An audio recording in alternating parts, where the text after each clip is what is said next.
Has anyone been able to watch season 2 of House of Cards yet?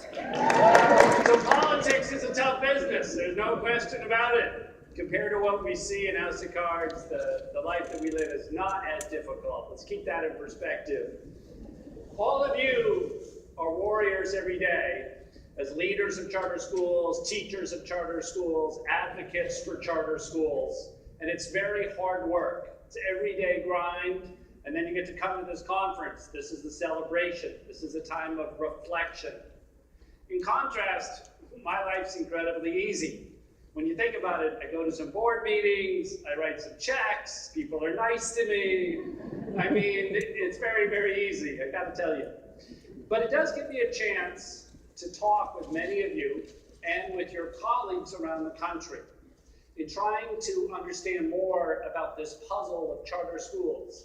How do we succeed politically? Why is it important? Why do different constituents fight with us? Why do school districts have such a difficult time? And so I thought I would start by sharing some of those reflections with you and start with a love affair. So I fell in love 14 years ago with Roy Romer. And Roy Romer was the former governor of Colorado, very sophisticated politician. And he basically volunteered to become the superintendent of Los Angeles Public School District in June of 2000. And there was great excitement about how he was able to galvanize the philanthropic community, the political community, the business community, teachers. He had a real touch for people. And for 6 years, one of the longest runs ever in urban school districts, he put in place formative assessment and worked on professional development. He did amazing work throughout those 6 years. A lot of people contributed to that work, probably many people in this room. And then what happened is the school board changed enough that he got thrown out. And afterwards, well-intentioned people came in, Brewer and Cortinas and now Daisy, and there's almost nothing left of the work that Roy Romer did. So it's kind of a puzzle, because those are all good people. They want the best things for the district. So how is it that Governor Romer did all this work, and then 6 years later, it's all gone? Well, it started me thinking, think about how hard it is to win election in LAUSD. It's a big deal, right, to win election to the school board. Well, are you going to win election and then not try to create change? No. You've got to promise to your constituents you're going to create change. That's why you win election. That's why you work so hard. And so what happens in school districts which have big contested elections, so not like Palo Alto or special well-off communities, but your large districts, they're very contested elections. And the school board, new members get elected, and new members want to have something different and change, because you run on change if you're in politics. And so inevitably, the superintendent changes rapidly. So in the last 8 years, we've had 3 different ones in LA Unified, and that's not unique. That's typical across the country. And what happens then is a school district has a very hard time making long-term plans, making long-term changes, because the school board is rapidly changing, so the superintendent changes, so the top staff changes. And that is the essence of why school districts cannot get to sustained excellence. School districts are filled with good people trying to do good work, but the governance of a school district is relatively chaotic, especially in large urban districts where elections are expensive and to win. And because of that turnover, they basically oscillate instead of improve. So you'll see a district will improve steadily for a couple of years, and then it goes down, and then it comes up, and then it goes down. And we mistake those oscillations for real improvement. There's been some substantial improvement in New York over the last 10 years with Bloomberg and Joel Klein. The question is, how much of it will last over the next 10 years? So this political process is very disheartening, because it makes it very hard for a school district to do long-term change. Now, in contrast, Aspire today is much better than it was 5 years ago, 10 years ago, and 15 years ago. KIPP today is much better than it was 5 years ago, 10 years ago, 15 years ago. And all of your organizations that are 10 years plus are experiencing the same thing. You're a learning organization. You continuously get better. I look at Netflix. Netflix is 15 years old. It's gotten better every year. So how is it that Aspire and KIPP and Green Dot and Netflix and other organizations steadily get better, but school districts get better and worse and better and worse and don't really make substantial change? Well, that all comes down to governance. A charter school is generally a nonprofit, and the board members pick the new board members. It's called self-perpetuating governance. They're not elected by the general public. And because the board members pick the new board members, when you join the board of a nonprofit, you join to help. You're not necessarily going to create change. You didn't have to run an expensive election to get there. You're not trying to go from there to city council. You're just trying to help the organization. So that nonprofit, self-perpetuating governance is very healthy. And because of it, you can have leadership change, like Don Shalvey started Aspire, but James Wilcox has been running it for the last 5 years, and it's been relatively smooth and continuous improvement. Marco was not the founding CEO of Green Dot, but he's been there 7 years now, and it's continuously gotten better. And so you can have leadership turnover without radical change in direction when you have the board, a nonprofit board. And that's not only true in nonprofits, that's also true in for-profits. So for-profits are basically self-perpetuating. Board members pick new board members, and then the organizations compete. Well, if you think about it, it's also true in the military branches. Right? Remember when we used to think that it was inefficient to have an Army and a Navy and an Air Force? And by the way, the Navy's got planes and the Army's got boats, and they're all sort of overlapping, right? But in fact, each branch trains and promotes. They have their own governance. They have their own schools for developing their officers, their own theories. And then when the top of the government wants great warriors, they sometimes pick different branches. So for example, it's the Navy SEALs, remember they're the swimmers, right? They got picked for the mission to go hunt down Osama bin Laden at 11,000 feet in Pakistan. There's not a lot of sea there, not a lot of ocean there. Okay, so why do they do that? Well, that's because they're really just different branches of the military competing. And of course, when the president and the Joint Chiefs pick the Navy to do that, of course the Air Force doubles down on their training. The Army Rangers are inflamed. Why not us? We're better than them. And they improve their training. And so this model of the Army controlling their training, the Air Force, the Navy, the Marines all doing their training, separate organizations, they compete for missions, is the right way. And that's essentially like the charter school way. Or think about churches.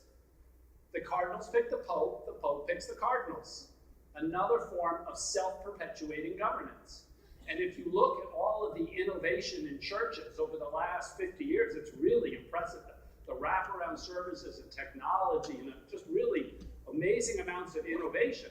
Because you've got all these different branches. You could call it competition, but they're really all trying to serve people's spiritual needs. Okay, but each one controls its own destiny, each church. And then they all serve the general population. And of course, political parties. The Democrats pick the Democrats, the Republicans pick the Republicans, and then they compete. So basically, every sector of our economy, politics, religion, the military, for-profits, non-profits, they've got this structure that each organization controls their own destiny, and then you compete with other organizations. Sometimes you compete very gently, like the churches compete, or the different military branches, or nonprofits and how they compete, or how universities compete. Sometimes you compete with great intensity, like Netflix versus Blockbuster, Netflix versus HBO. But the most intense is in politics. I mean, they're really trying to kill each other. Okay? So you've got all different levels of competition. But the basic structure is unique.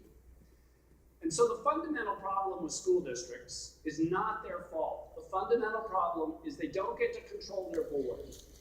And the importance of the charter school movement is to evolve America from a system where governance is constantly changing and you can't do long-term planning, to a system of large nonprofits that develop in a great professional development and training, and they look like the breadth of, say, military branches, churches, universities, nonprofits, all trying to outdo each other to serve the children. And we're getting little glimpses of this when we look ahead, when we look at New Orleans, which is now about 90% charters. And the overall results in New Orleans across the whole city are amazing. They're rapidly rising, much faster growth than anywhere else in Louisiana, and soon going to pass the state average, which is amazing given the demographics in the state. So it's very impressive.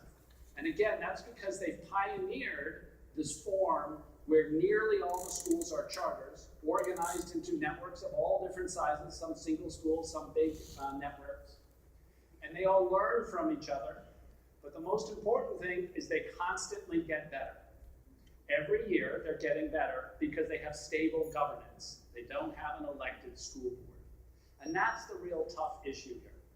Now, if we go to the general public and we say, here's an argument why you should get rid of school boards, of course, no one's going to go for that. School boards have been an iconic part of America for 200 years. And so what we have to do is to work with school districts to grow steadily. And the work ahead is really hard because we're at 8% of students in California, whereas in New Orleans, they're 90%. So we got a lot of catch up to do. We got a lot of work of adding more schools and serving children better and better. School districts would like to learn from charters.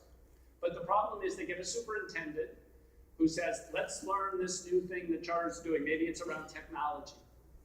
And it goes for 2 or 3 years, but the school board changes, and then that superintendent is out, and the new one comes in with a different set of ideas. And so school districts would like to learn the practices. They do in a couple of cases. But as a general rule, they're prisoner to their governance, to the elected school board changing so rapidly. And so what we have to do is just continue to grow and grow. And people say, well, what about, the kids now? I mean, we're only serving 8% of the kids. What about 92% of the kids? It's going to take 20 or 30 years to get to 90% charter kids. And the answer is, yeah, it is. It's going to take 20 or 30 years.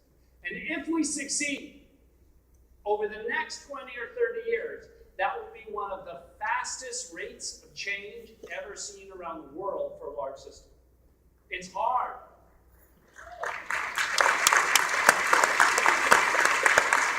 We have to have the steady discipline of every year, more schools, better funding, better facilities access, more freedom. It's a lot of hard, steady work, but we are making great progress. And again, it's not because the people in school districts are bad. Most of them, we want to pull them into the charter school movement, where they can see what a great public school is that doesn't have the chaos inflicted by the rapid turnover of a local school board. Now, some ideas like this that take a long time, they can be frustrating. And unless you put it in perspective, it can seem like it's very daunting. So let's go back about 400 years ago. And at the time in Europe, governance was divine rights of kings. That was the overall theory. Kings had the divine right to rule, and that gave them their moral authority. And along came a number of thinkers like the nutty John Locke, a Scottish minister, talking about the basis, the legitimacy of government was derived from the consent of the governed. And that was a radical idea at the time. We had divine right of kings. And there was Rousseau and a lot of talk. And then in the American Revolution, finally, we have a major nation with democracy. So the thing is done after 200 years of thinking. Finally, we have democracy, consent of the governed. Only it's landed white males that can vote. It took another 50 years until Andrew Jackson for poor, unlanded white males to be able to vote. Then you have to go another 50 years to 1863, an Emancipation Proclamation for African American males to nominally be able to vote. Then you have to go another 50 years until 1920 for women to be able to vote. And then another 50 years till the Civil Rights Movement for African Americans to vote in practice. So 400 years on a very simple idea, the consent of the governed, one person, one vote. So we human beings, it takes a lot to change us. We just have to recognize 400 years for a simple idea. Our idea is a little more complicated. You've got chartering authority and regulation and testing and accountability. And so really, when I think about the last 20 years, in 1994, there was just a dozen charter schools, 10,000 students. The progress that we've made between 1994, 2004, and 2014, it's like a rocket ship compared to even basic ideas like democracy taking hold. And so you all should feel incredible about the achievement in this movement. And it is hard. I mean, we got a big political battle coming in the fall, potentially some ballot initiatives we're gonna have to fight. We've got constant legislative battles, we have school district battles, we have zoning restrictions. There are very many problems. But then, what's life really about? It's about making a contribution and working with great people. And how lucky can we be? We have some of the greatest people in this state here in this room. We get to work together on this epic mission for the next 20 or 30 years to grow charter school capacity, to have everyone be able to have good working conditions because they work in a good, healthy organization. And we get to do that basically in one lifetime, 20 years past, 30 years to go. Much better than having to wait 400 years. So I just want to thank all of you for the incredible work you do. It's a great journey, and we're going to do it together next 10 years, next 20, next 30, because we are relentless.